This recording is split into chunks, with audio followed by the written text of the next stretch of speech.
President, Madam Vice President, I'm honored to be here today representing the more than 3 million women and men of the Department of Defense. Thank you so much for welcoming us and for making these historic nominations. Both of you lead by example, and the example that you set in all things is one of inclusiveness. You know that the diversity of our nation makes us stronger, and that diversity in our military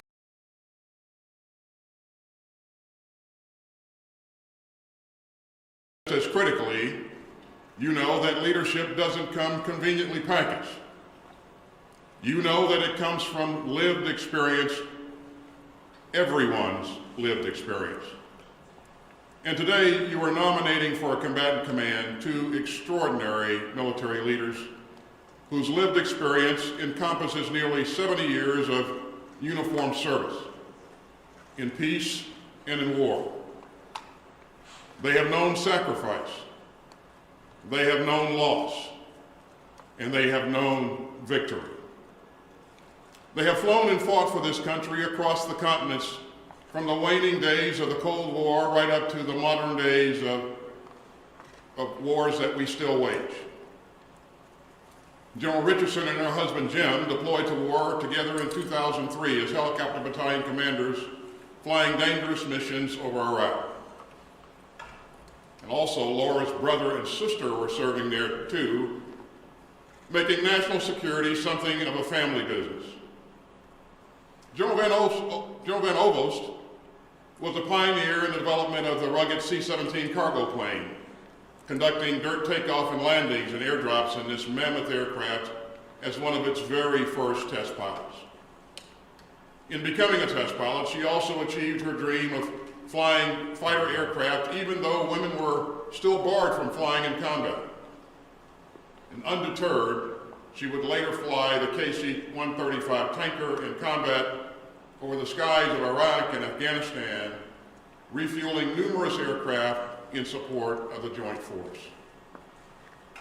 Each in their own way has been a trailblazer, even if that wasn't the goal. And each in their own way, like you, Mr. President and Madam Vice President, has led by example, and they still do. As General Van Ovost so eloquently put it not long ago, it's important to have firsts and onlys. Today, Mr. President, your nominations ensure that all Americans, women and men alike, will see these 2 special people continue to lead at the highest levels. And they will see them continue to defend this nation. And they will see, as you like to say, sir, the power of their example. And now, it's my great pleasure to introduce another great leader, the Vice President of the United States, Kamala Harris.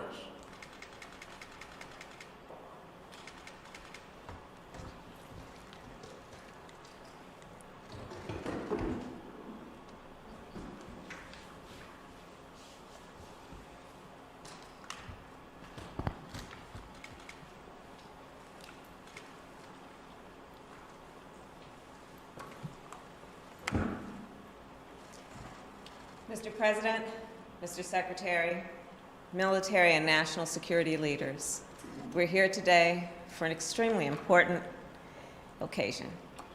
At this moment, we face global threats to our climate and our health, to our physical security and cybersecurity.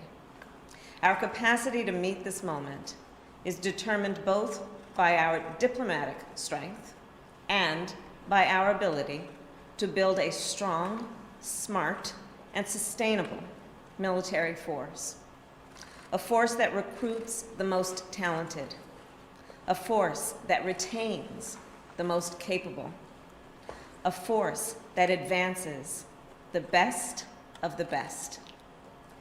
General Jacqueline Van Ovost and Lieutenant General Laura Richardson are some of the best, and in fact, I would say the best of the best.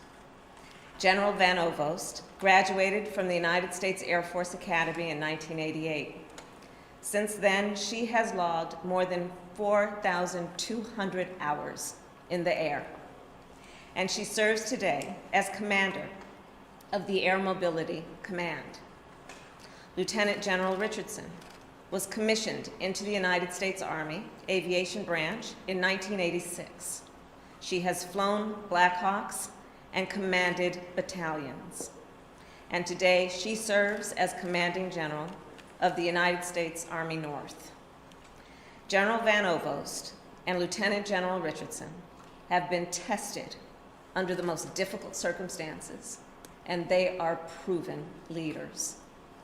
The President and I have full confidence in them to address the complex threats we face, to help lead our troops, and to keep our nation safe. As it is International Women's Day, I should also mention that General Van Ovost and Lieutenant General Richardson are but two of the many, many women who have defended our nation throughout our history.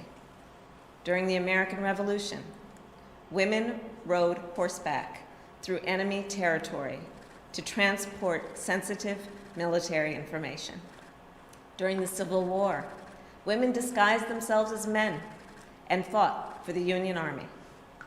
In World War II, women served as spars, as whacks, as waves, and wasps.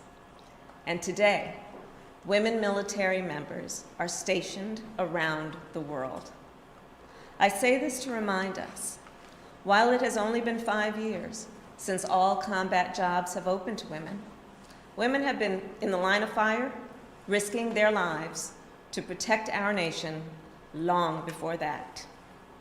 Today, we know women make up 16% of our active duty military and 19% of our enlisted officers. We also know that women want to serve and that our military is stronger when they do. Look no further than General Van Ovost and Lieutenant General Richardson for proof. Recruiting more women to our military, adjusting policies to retain more women, enforcing policies to protect women and ensure they are heard, and advancing more women on fair and equal footing will without any question make our nation safer. And that's the work ahead. So for now, let me congratulate General Van Ovost and Lieutenant General Richardson. And with that, it is my great honor to introduce our Commander-in-Chief, President Joe Biden.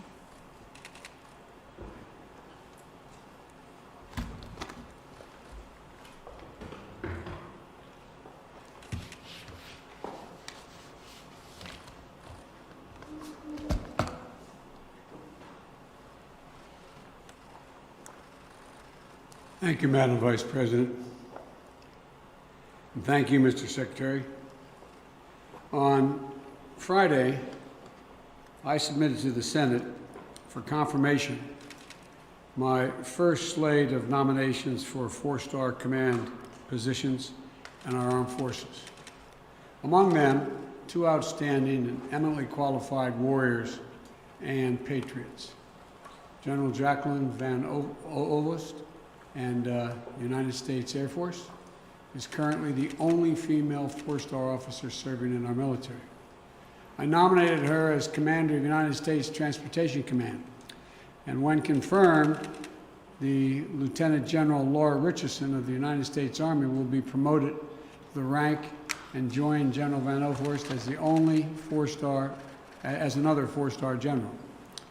I nominated her as Commander of the United States Southern Command, and when confirmed, they will become the second and third women in the history of the United States Armed Forces to lead combatant commands.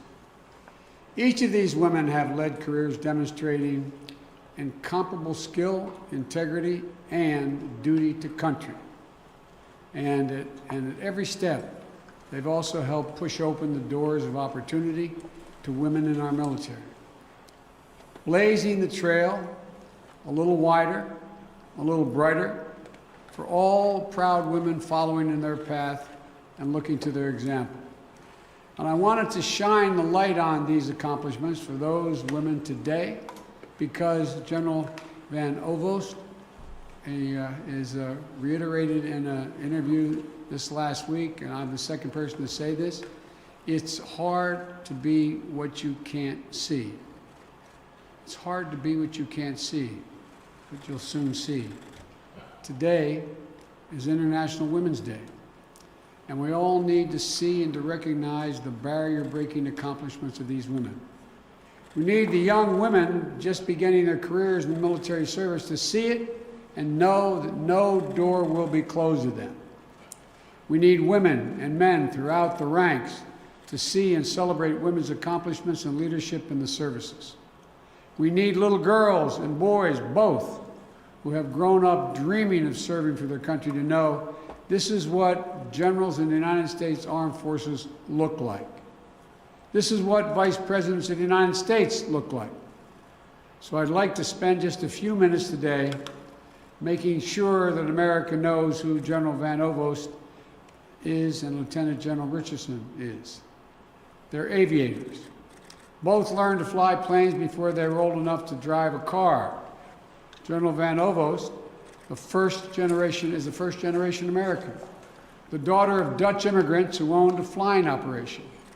She loved the freedom of flight, and as a teenager flew herself to see Sally Ride lift off as the first woman in space. 16 years old. Goes down to see Sally Ride. She said she was at several thousand feet watching from a distance. You know, women were banned from flying combat missions when the general joined the force. So she focused on becoming a test pilot. And instead of learning to fly just one plane, she learned to fly everything, including Air Force Two when I was vice president. General Van Ovost currently oversees Air Mobility Command, approximately 107,000 airmen and 1,100 planes that enable America's air power and humanitarian assistance to go everywhere in the world that need be. From flying water to Texas after the recent storms to ensuring our wounded warriors are evacuated for medical care from anywhere in the world, she gets it done. Lieutenant General Richardson's parents were proud patriots and must have rubbed off because Lieutenant General Richardson and her brother and sister all joined the Army. Her father encouraged her to join ROTC in college, even though that meant commuting to a different school. When Lieutenant General Richardson joined the Army Aviation Branch, women were banned from flying attack helicopters.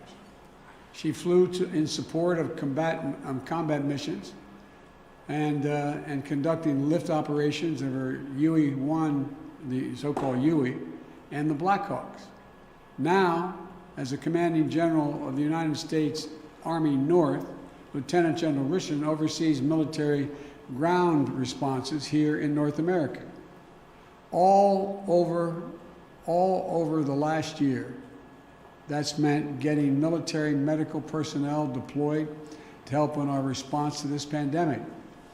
More than 4,500 military medical personnel deployed in hospitals across 14 states and the Navajo Nation to treat COVID-19 patients. It means more than 2,200 medical personnel are working or soon will be at vaccination sites in 8 states and the United States Virgin Islands. I'm so proud of the incredible work Lieutenant General Richardson and her team have done to support the American people this year. And the American people are as well. They're warriors. They're crisis-tested commanders. The best of all, they're not done yet. Neither of these incredible generals is resting on her laurels or on her stars. They're using their voices and actively working to change policies in the military to make it easier and safer for more women, not just to join the military, but to stay in the military and to thrive. I'm incredibly proud that in 2015, under the Obama-Biden administration, we took the final steps to open up all positions in the military to anyone qualified to serve in them. The women who join today's military aren't told no when they apply to fly fighter jets or attack helicopters. just because of their gender. They aren't told no when they want to apply to Ranger School or infantry officer basic training. But they all know that there's much, much more work to be done to ensure that women's leadership is recognized, and we have more diverse leaders. We reach the top echelons of command for all who are qualified, including all women, and that all women feel safe and respected in our military, period.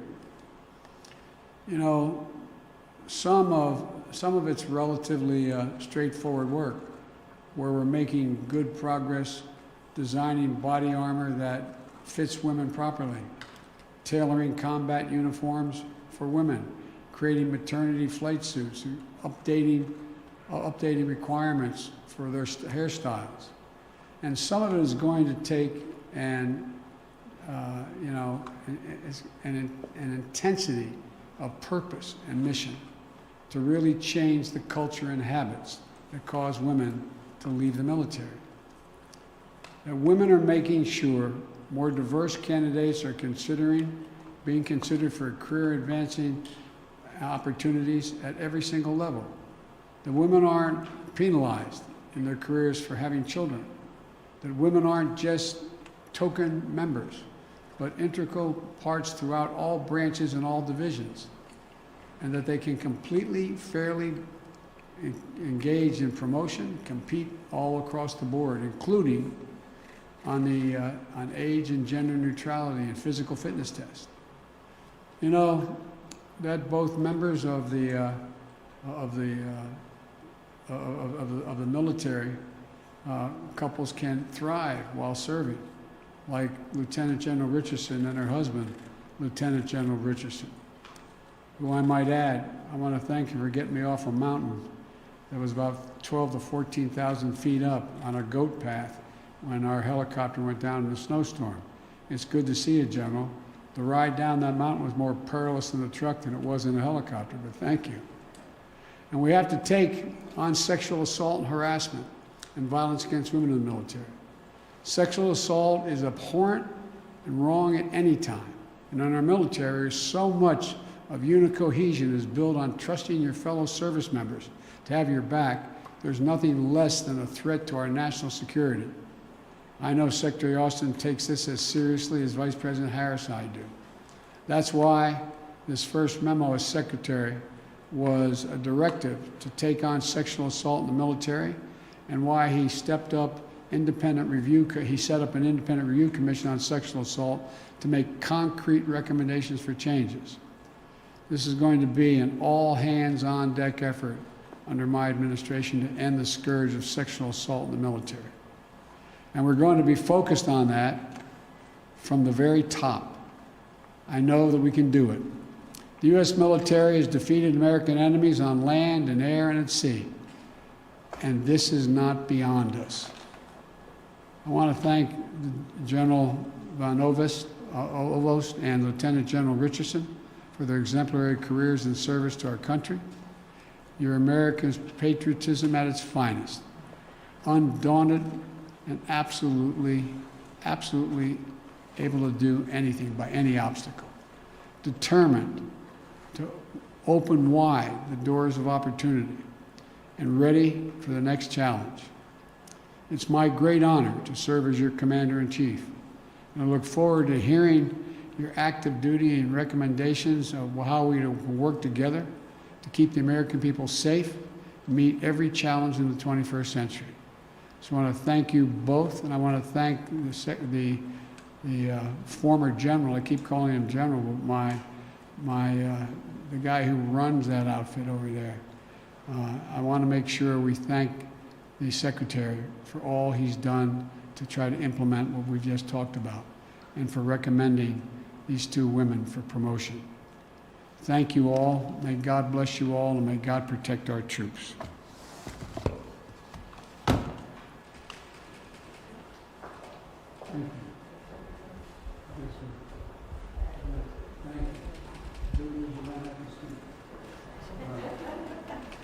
Thank you, everybody. Mr. President, can you pass voting rights with the Senate filibuster in its current form, do you think? I can talk to you about that later. What about these votes against transgender youth?